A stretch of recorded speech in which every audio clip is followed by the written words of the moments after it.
अग्निमाजी पड़े बाँव, माता धाम वे कनवाऊं। यहाँ कवि अग्नि को बाले यानी खतरों और कठिनाइयों के प्रतीक के रूप में प्रस्तुत कर रहा है। माता धाम वे कनवाऊं में माता से आग्रह किया जा रहा है कि वह अपने पुत्र की रक्षा करें और उसे कष्टों से बचाएं।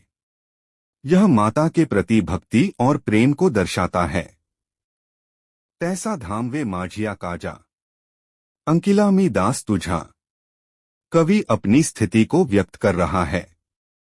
तैसा धाम वे माझिया काजा का अर्थ है कि जैसे माता अपने बच्चों की रक्षा करती है, वैसे ही कवि चाहता है कि वह भी अपने कर्तव्यों और कार्यों में समर्पित हो। अंकिलामी दास तुझा में वह खुद को माता का दास मानता है, यानी उसकी भक्ति और समर्पण की भावना को दर्शाता है।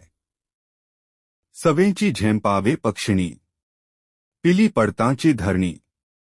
इस पंक्ति में कवि प्राकृतिक जीवन का चित्रण कर रहा है। सवेंची झेंपावे पक्षिणी का अर्थ है कि पक्षी अपने बच्चों की देखभाल करते हैं।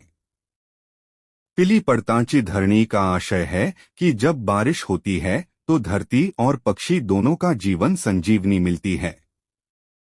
यह पंक्ति सहअस्तित्व और प्रकृति की देखभाल करने की आवश्यकता को दर्शाती है।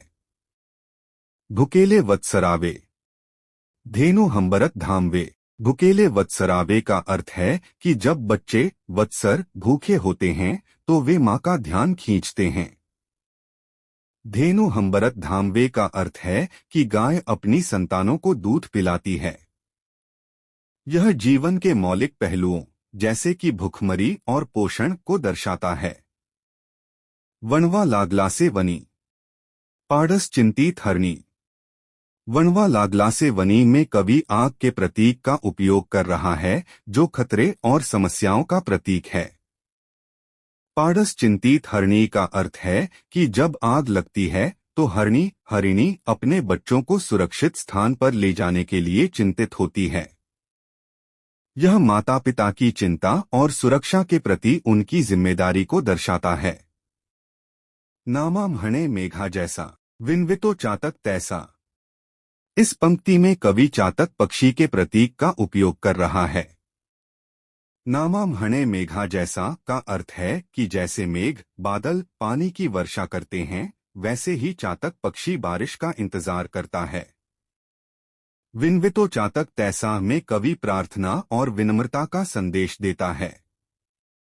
यह भक्ति और प्रकृति के प्रति अनुराग को दर्शाता है। संक्षेप में इस कविता में कवि ने माता के प्रति भक्ति, प्रकृति के तत्वों, जीवन की मूलभूत आवश्यकताओं और माता पिता की चिंता को गहराई से व्यक्त किया है।